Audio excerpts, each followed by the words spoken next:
Ya está conectado el Nico Facus, así que vamos rápidamente con el Observatorio Legislativo del Instituto Igualdad y FES Chile. ¿Cómo está mi querido Nico? ¿Estás por ahí? Ahí no te escuchamos. Te vemos, pero no te escuchamos aún. A ver. ¿Me escuchan? Ahí sí, por... Ahora sí. Ahí sí, por loco, iba a decir yo. Yo no los veo, pero los siento. Estamos a tu alrededor. Claro. Oye, Sí. ¿cómo estás primero? Bien, pero un poquito triste. Quiero aprovechar el espacio, mandar un abrazo a la familia y mis condolencias a la familia de Álvaro Díaz, que falleció hace poca hora. Fue el subsecretario de Economía, embajador. Álvaro Díaz falleció. Chuta, Sí, ¿en falleció serio? hace una hora atrás. Era economista, ¿no? Sí. Era nuestro coordinador del programa de economía en igualdad, militante del PS, así que quiero mandarle un abrazo a su familia. Su último tuit fue este que tengo acá, nos estábamos acordando, dice: en segunda vuelta votaré por Gabriel Boric y colaboraré para que su gobierno sea exitoso. Así que bueno, el domingo vamos a ir a que ojalá se cumpla su... De hecho, Gabriel Boric escribió en sus redes sociales hace 24 minutos, dice: qué dolor la partida de Álvaro Díaz, gran servidor público y un incansable luchador por un mundo más justo. Un abrazo gigante a su familia y espero donde sea te encuentres con tu hijo que aún extrañamos. Yo hasta como joven. Que me emocioné, muy joven, sí, realmente. Sí. Así es. Así que un abrazo entonces, pues para todos quienes eran sus amigos, sus amigas. Fue subsecretario de Economía, Álvaro Díaz.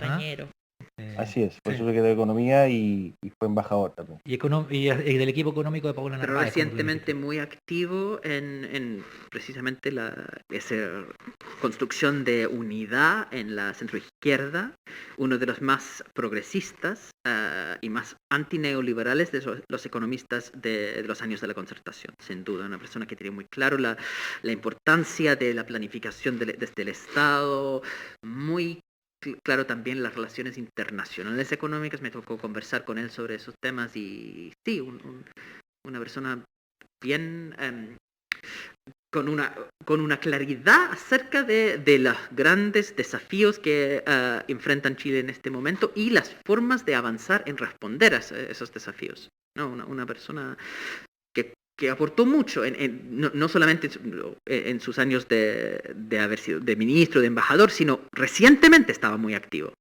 Constantemente, nunca dejó de colaborar donde se le pidiera, como pudiera, él estaba ahí presente, así que es una gran pérdida. Sí, totalmente de acuerdo. Un abrazo para su familia entonces. Un abrazo para todos quienes lo extrañarán, por supuesto, y también para todos los socialistas que eran sus compañeros y compañeras. Va a ser velado esta tarde en la sede del PS. Sí. Mira, hacemos un llamado entonces para que quienes quieran acompañar a la familia. A acompañarlos, entonces vayan a la sede del Partido Socialista a entregar sus parabienes, condolencias, ¿no es cierto?, a la familia. Nico, a pesar de este dolorcillo, por supuesto, tenemos un programa que seguir adelante y la verdad es que vamos a partir con una buena noticia. Se aprobó el matrimonio igualitario por fin en el Congreso y eso significa que se va a transformar en ley y lo que a mí personalmente más me contenta es que va a ser con derecho filiativo, según entiendo. Así es, un avance en este mínimo civilizatorio, proyecto que presentara la presidenta Bachelet y que después de varias vueltas finalmente el presidente Piñera también lo asumió. Terminó logrando un apoyo bastante transversal, aunque hubo un sector muy conservador de la derecha que de todas maneras se opuso, tanto en la Cámara como en el Senado. No me digas que Kast se oponía.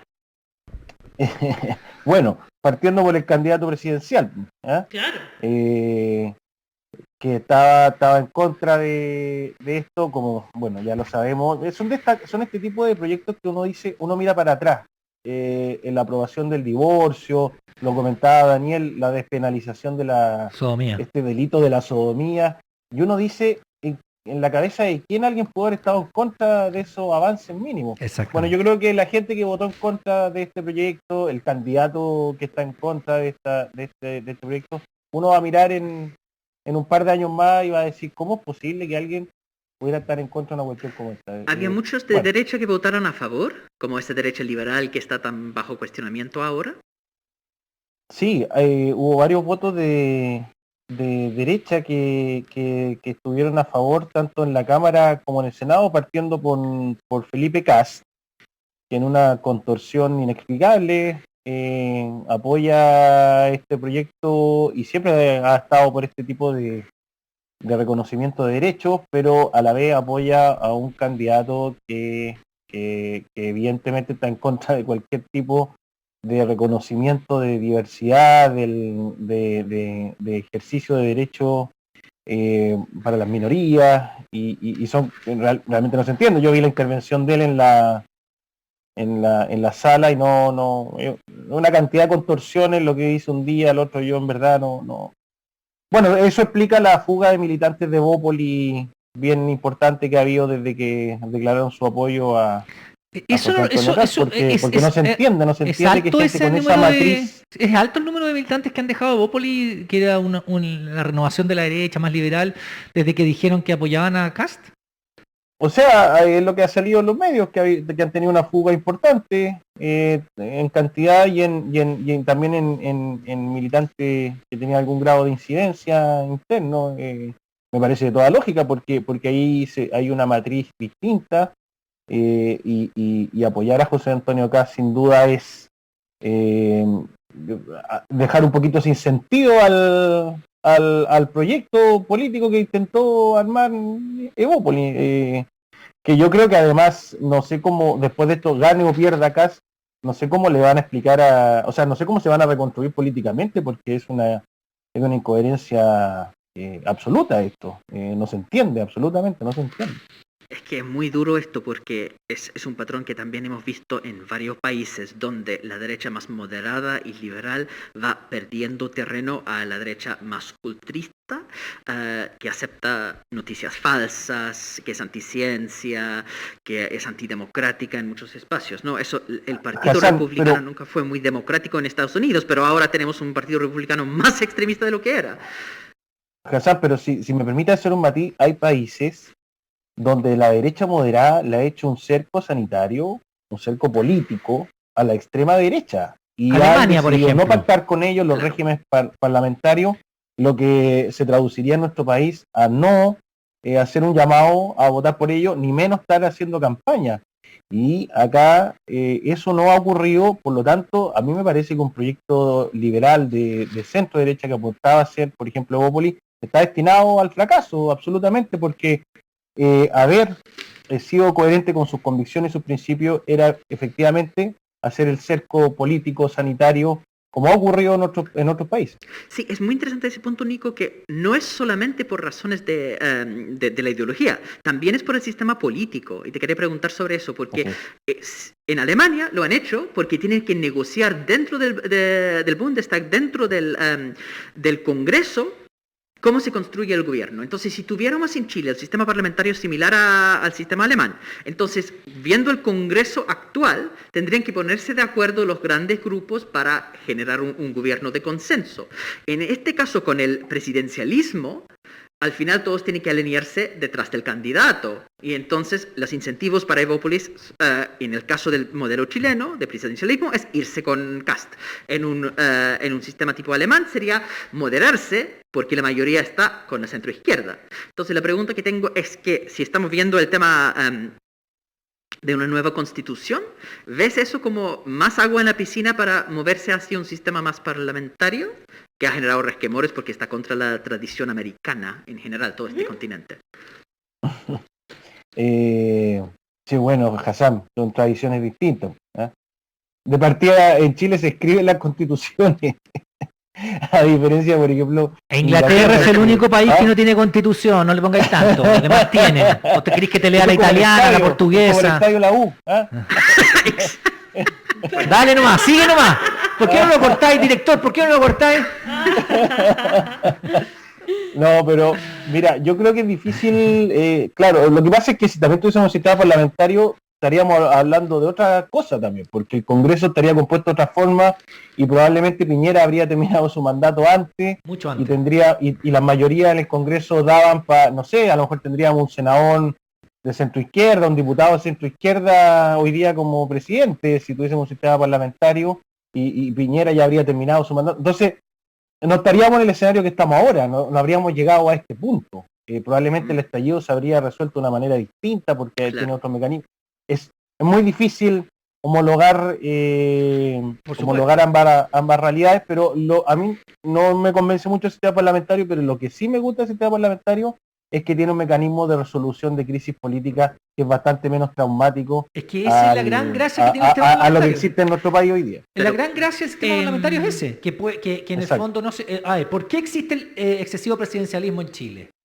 Porque si se equilibra mucho el sistema, o sea, el parlamento con el presidente no puede cumplir su programa. Le pueden bloquear todo lo que quieran. Entonces se le dan ciertas facultades excesivas al presidente para que pueda imponer ciertas cosas para hacer cumplir su programa. Entonces siempre hay una pugna entre los dos. El sistema parlamentario lo que hace es terminar con esa pugna. ¿Por qué? Porque el presidente, o el ministro en este caso, sale del propio parlamento. Entonces evitas ese problema. Tienes que obligadamente ponerse de acuerdo. Aquí no hay pugnas ni peleas. Entonces, yo he visto... O sea, y si me pongo un poco más allá... hay pugna fuerte, digamos. Hay pugnas fuertes, pero se resuelve de otra manera. Se resuelven de otra forma. Pero ya, seamos un poco más duros. ¿Cuáles son los países más estables en el mundo? Los países con presidencialismo como la América Latina, que tenemos crisis a cada rato, golpe de Estado, problemas graves, o Europa, que el sistema parlamentario puede incluso que se demoren 3 meses en elegir primer ministro, pero siguen funcionando igual.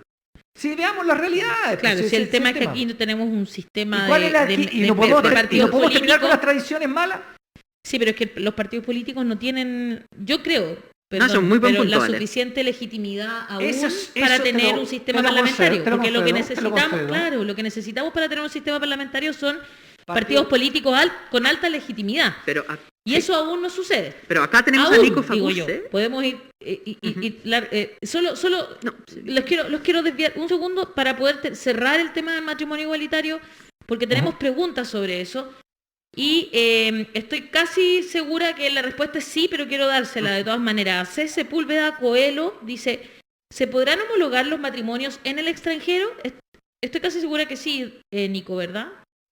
Claro, que ahí lo que corre es la regla general que existe actualmente en materia de matrimonio. Que uno hace el trámite ante el registro civil para hacer las homologaciones, solo cambiaría habría que ver bien el régimen de patrimonial, digamos. Recordar que el matrimonio igualitario no existe la sociedad conyugal, sino que existe la separación de bienes como régimen por defecto, porque, hay dos razones en el fondo para que no exista sociedad conyugal. Uno es porque la sociedad conyugal en sí, todo el mundo aspira a que sea transformada porque tiene un componente patriarcal enorme, muy duro, pero también porque se entiende que se avanza probablemente hacia una generalización de un sistema de separación de bienes con algunos contrapesos, algunos mecanismos de compensación, pero claro, el régimen patrimonial yo creo que es lo que entra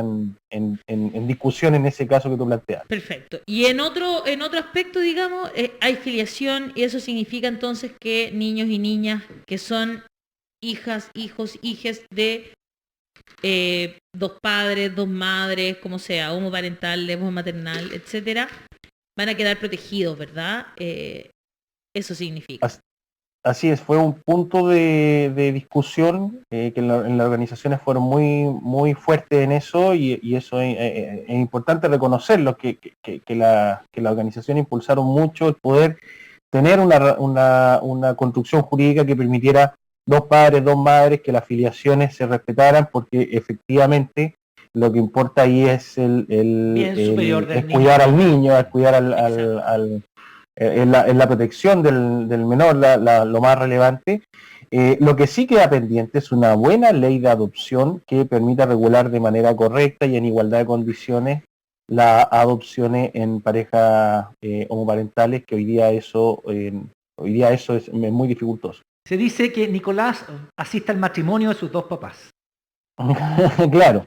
Podría ocurrir eso. Sí, pues, acuérdense de antes, el Nicolás tiene dos papás, ahora Nicolás asiste al patrimonio de sus dos papás. Así es. Muy exacto.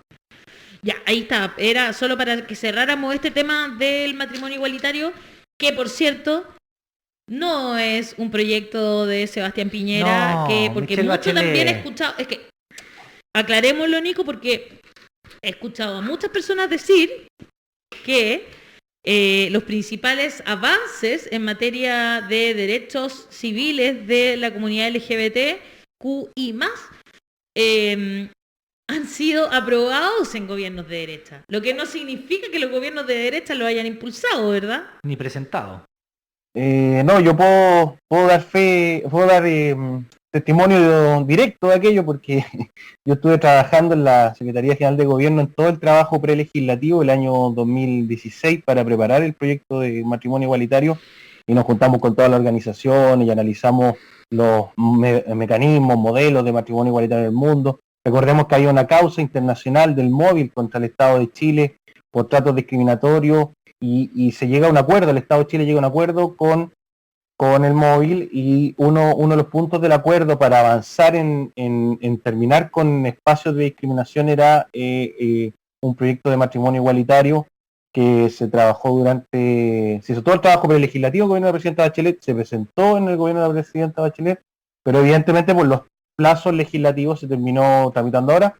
Lo mismo que la ley de identidad de género, que también se aprobó a inicio de este gobierno, pero fue impulsada en el gobierno de la presidenta Bachelet. Muchas gracias por decirlo, porque así está, así como dice Nico, es como fue. Cuando llegue alguna persona y usted hable sobre derechos civiles de la comunidad LGBT y le mientan descaradamente, aquí está la respuesta, la acaba de dar Nico Facuse.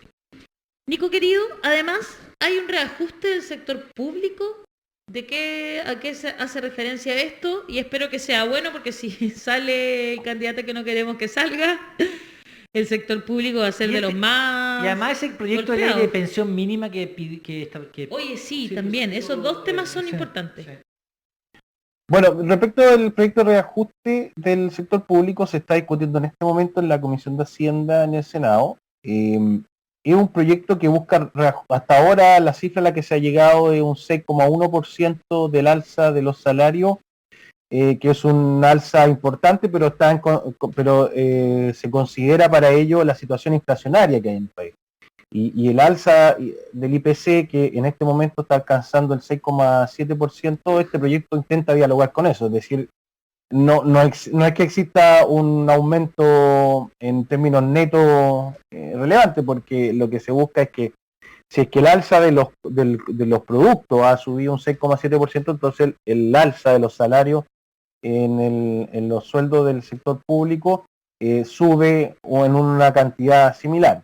Hay bastante transversalidad en esto, se aprobó con 121 votos en la Cámara de Diputados y Diputadas, lo más probable es que en el Senado también resulta así, puede variar un poquito el guarismo, la cifra, pero hay bastante conciencia de que se requiere que los empleados del sector público tengan un reajuste similar a cómo ha subido el alza del costo de la vida muy fuerte durante este año. Y del segundo tema, bueno, el gobierno presenta este proyecto de pensión básica solidaria que en realidad, otra vez en estas apropiaciones de las que es tan experto el presidente Piñera, en realidad esto es la pensión básica solidaria que creó la presidenta, o el pilar solidario que creó la presidenta Bachelet en su primer gobierno y que ha ido teniendo incrementos conforme han ido pasando los años, y esta pensión que hoy día llega a los 176.000 pesos en esta pensión básica universal que se presenta como toda una cosa nueva, es más o menos lo mismo, solo que ya no va a ser 176.000 pesos, sino que se sube a 185.000 hasta Perfecto. El 80% más vulnerable de los mayores de 65 años, esencialmente quienes no tengan pensión. Pero es el pilar solidario, ¿no?, que conocemos. Claro. Él trata de quitarle un par de banderas a Gabriel Boric directamente. Ya lo había planteado también la candidatura de intervencionismo electoral, podríamos decir. Pero claro, son fuegos artificiales en medio de una campaña política. A 3 meses de su término. ¿Ah? A 3 meses del término del gobierno, nada más. Ya, 3 meses. Y yo quiero decir que lo que ha propuesto Paula Narváez, Jana Proboste y Gabriel Boric, que además el programa Gabriel Boric ha tomado y ha complementado su propuesta con las propuestas de las otras candidaturas centro izquierda, es una cuestión mucho más completa, mucho más sólida que el solo cambio de nombre, que es lo que está haciendo Piñera con este proyecto, y subirle 9 lucas a la pensión, sino que implica otro tipo de cambios y otro tipo de montos también. ¿A alguien le cabe alguna duda? Pero eso es el problema, es que siempre hay más apoyo para cambiar la pensión no contributiva, la parte básica, y es más controversial la parte como contributiva. Entonces, sí, claro, la idea era hacer los dos juntos, y de esa forma se logra la mayoría en el Congreso. Ahora es muy difícil, ¿no? Sería interesante que nos dijeras cuál es la pensión no contributiva y la pensión contributiva, Hassan. Nico. Bueno, Hassan es el experto, pero lo que se refiere, Hassan, es que tú para poder, o sea, en la estrategia legislativa, evidentemente van a estar los votos para aumentar este pilar solidario porque es un beneficio directo, pero cosa distinta es modificar el mecanismo de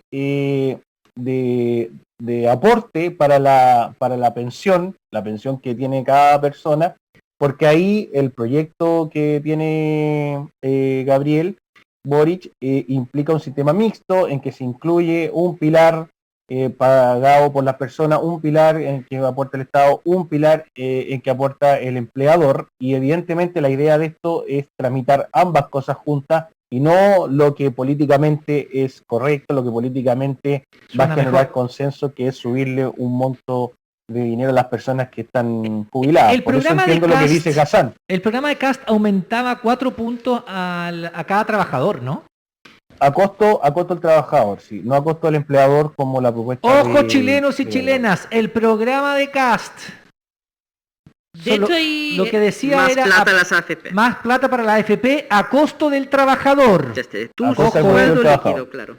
Entiendo que hay como un cuadrito que se anda compartiendo donde aparece, por ejemplo, cómo cambiaría tu sueldo según el candidato que gane.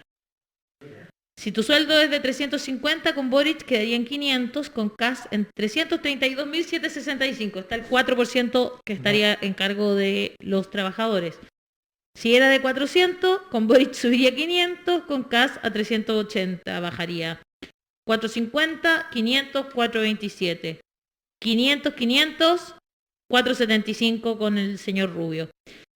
Si es 600, 570 con el señor Rubio, 600 con Boric, y así.